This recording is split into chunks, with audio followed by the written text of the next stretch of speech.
name is Andrew. I'm 30 years old. I'm originally from Illinois. I've been in Florida for a little over 2 years now, and I work in the treatment field. It hasn't always been the case. I'm a diesel technician by trade. I think the best way to describe my life before All In Solutions would be bankrupt. And that includes spiritual bankruptcy, emotional bankruptcy, physical bankruptcy. Everything had this emptiness about it that the bottle had really taken from me. Or I guess a better way to say it would be that I gave away to the bottle willingly. I realized I had a problem with drugs and alcohol the first time I woke up in a treatment facility. I woke up in a bed that wasn't my own. I rolled over, looking at walls, weren't my walls, and I stumbled out into the hall and realized that this was my first day in a treatment facility, inpatient, and that happened in 2013. That was back in Illinois. The external consequences in my life were multiple run-ins with cops. I had 5 total vehicles. Might have been 6. Multiple relationships that just fell apart, not just romantic relationships, but family relationships as well. My family had pretty much written me off, setting healthy boundaries just to cut things off with me and not enable my disease and my manipulation any longer. While the external consequences were extremely bad, it was the internal consequences that really got me to a point when I decided to surrender completely and give my all to a recovery program, a recovery process. And if I look back on my last relapse, I hadn't lost the car yet, I hadn't lost the relationship, I hadn't lost the place to live. But internally, I was empty inside. There was nothing going on. I just wanted to end it.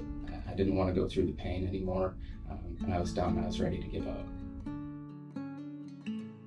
I have a funny story that I'd like to share that the first time I ever came into treatment, I'm going to precurse it a little bit by about 2 months, and I was actually taken in by my parents for an assessment where you meet with the therapist, meet with the counselor, and you spend about an hour and a half with them going through all sorts of questions, and basically by the end of it, they get to a point where they're like, yeah, you need inpatient stay.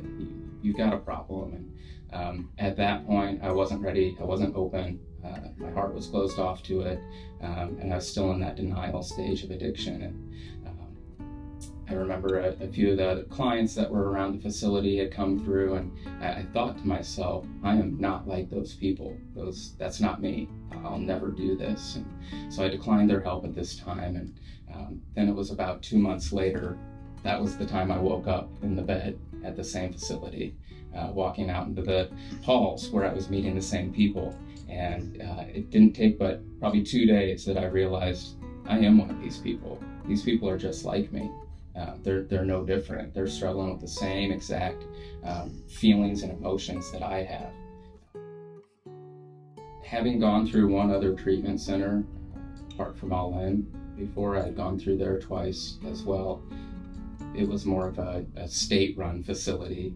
And if you're familiar with state-run facilities, it's not a very comfortable experience. And they treat you more like a number, get you through the door, get you done, and that's it. There isn't the level of support that All In has to offer. There isn't the level of connection that I previously spoke about. It's more of just a separation from the drink or the drug, and then they send you on your way. And that really, for me, that did not promote recovery in my life. The day I reached out for help, it was actually this last time, it was in October of 2021. I had gone on about a 5-week, 6-week bender, drinking, and got me to just a very, very low place. And like I said, it got me to a point where I wanted to end it. And by the grace of God, I reached out to a friend that I made in recovery. That's why the recovery network is so important. And that's part of what you build here, and you start building here at All In. And I reached out to this friend, and this was the first time I had sought help on my own. It wasn't at the behest of a family member or a girlfriend or a job. It it was the first time I reached out on my own looking for help. And I point to that as kind of a stake in the ground, a turning point where I was able to really go all in, pardon my pun, but I was able to go all in at this point and focus on the internal stuff inside of me that was causing me to relapse over and over and continue to drink. And I really had this level of shame that I carried with me that I thought I would bring through the doors, and no one would want to see me. They'd be like, this guy again, great. But it wasn't that. I was greeted with a hug. First time I walked through the door, second time I walked through the door, a huge hug, and really just some of the tears and the smiles that I got to see from the people and the staff here. It just holds a place of gratitude in my heart that I can't really explain unless you've experienced it yourself. And now I would say, from the therapist to the case manager to the housing staff to admissions, across the board, all in is bar none one of the best treatment centers, just in terms of level of care, just the compassion and empathy that they provide to their clients. It is a team and a company that wants to help people, and it wants to see people succeed and see people do better. And one of the beautiful things is that while I came through the doors just broken and empty, I'm sitting in this chair today as an employee of All In myself. And one thing you do when you complete the program is you coin out, and they give you a little coin, basically kind of a token saying you completed the program, right? You did well, you share your story. And at the end of my story, I remember saying, a year from now, I'll be sitting on the other side of this, right? I'll be wearing the All In shirt and part of the family. And that happened. God made that happen in a beautiful way. I now have 1 year, 6 months, and 17 days sober, and I attribute that to All In being the starting point for that lasting sobriety that I've seen. It was very easy for me in the past to get maybe 2 or 3 months here and there, but anything like a year and a half was out of sight. It's just unreachable. I believe that All In gave me the tools that I needed to achieve that lasting sobriety that I found today.